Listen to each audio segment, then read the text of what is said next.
আমি এগুলোকে আগে একটু আস্তে করে হালকাভাবে একটু লুজ করে নেব। দেখুন এরকম করে সবগুলো হয়ে গেছে। এখন আমি ব্যাগে ভরব।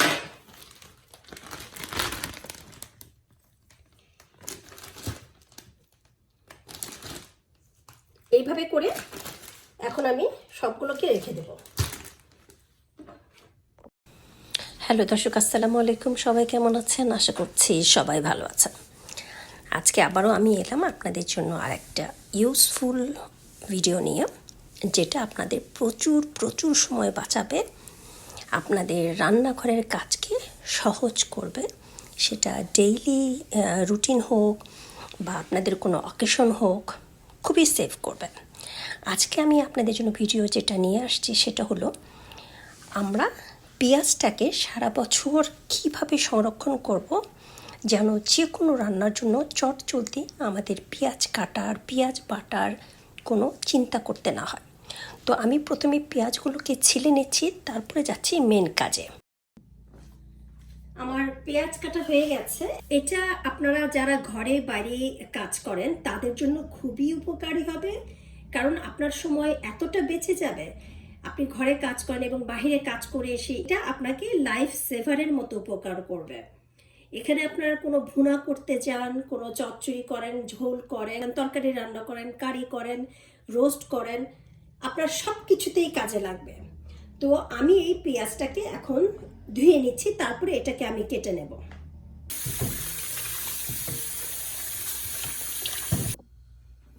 পেঁয়াজগুলো ধোয়া হয়ে গেছে, এখন আমি এগুলোকে কেটে নিব। এই পেঁয়াজগুলোকে কিন্তু আমি কুচি করে কাটবো না, আমি শুধু 4 ভাগ করে নেব। এগুলোকে এরকম 4 টুকরা করে কেটে নেব আমি সবগুলো পেঁয়াজগুলোকে আমি কেটে নিয়েছি। এখন আমি এগুলোকে প্রসেস করব। আমি কিভাবে এটাকে করছি আপনাদেরকে দেখাচ্ছি। খুবই সহজ এবং আপনার টাইম বা সময় যেটা এত বাঁচিয়ে দেবে যে আপনার ভালো লাগবে, যে অনেক কষ্টটা কমে যাবে আপনার। সেটা ব্লেডটাকে আমি আলাদা করলাম, কারণ এই ব্লেড দিয়ে আমি করবো না। আমার যে শ্রেড প্লেটটা আছে সেই প্লেটটা আমি ব্যবহার করছি।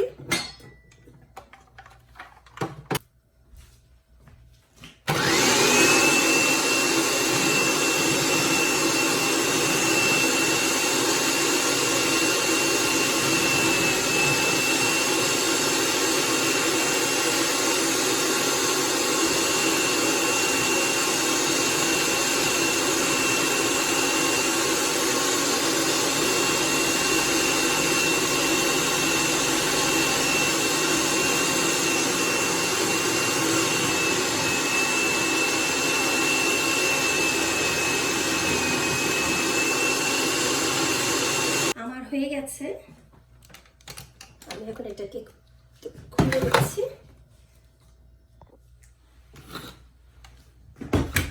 এটাকে খুব সাবধানে খুলতে হবে, কারণ এটা কিন্তু খুবই শার্প, তাছাড়া হাতটা কেটে যাবে।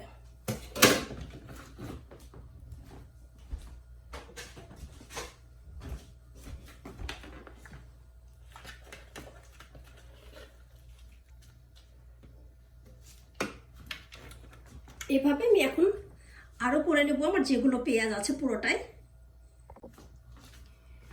আমার পেঁয়াজগুলো শ্রেড করা হয়ে গেছে। এখন আমি এগুলোকে একটা ট্রের উপরে এভাবে সুন্দর করে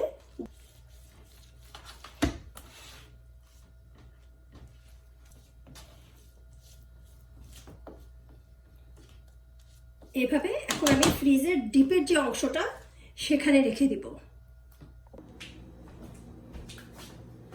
এখন আমি এই কি করিস এখানে ডিপের মধ্যে রেখে দেবো মিনিমাম 1 ঘন্টা। তারপর আমি এটাকে আবার একটা ছোট্ট প্রসেস করব। আমি এখন এটা 1 ঘন্টা হয়ে গেছে, তো আমি এটাকে বের করে নিচ্ছি। আমার এই যে পেঁয়াজ যে শ্রেডটা সেটা কিন্তু হালকা একটু ফ্রিজ হয়ে আসছে। এটা হলো এখন পারফেক্ট টাইম, একদম নরমও নেই একদম শক্তও নেই। এখন এই জিনিসটাকে আমি নাইফ দিয়ে কিউব কিউব করে এটাকে আমি কেটে দিব। এইভাবে করে আমি সবগুলোকে কেটে কেটে আমি এখন এইভাবে আবার একটু ফ্রিজে দিব ভালো করে জমার জন্য।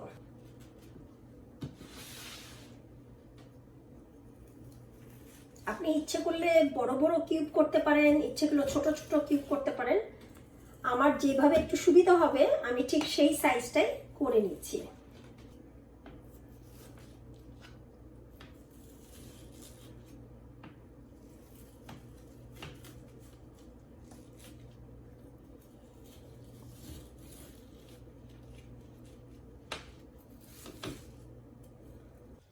তো আমার শ্রেড পেঁয়াজ বা এটাকে বাটা পেঁয়াজও বলতে পারেন, কারণ এটা প্রায় সেই রকমই পেস্টের মতোই।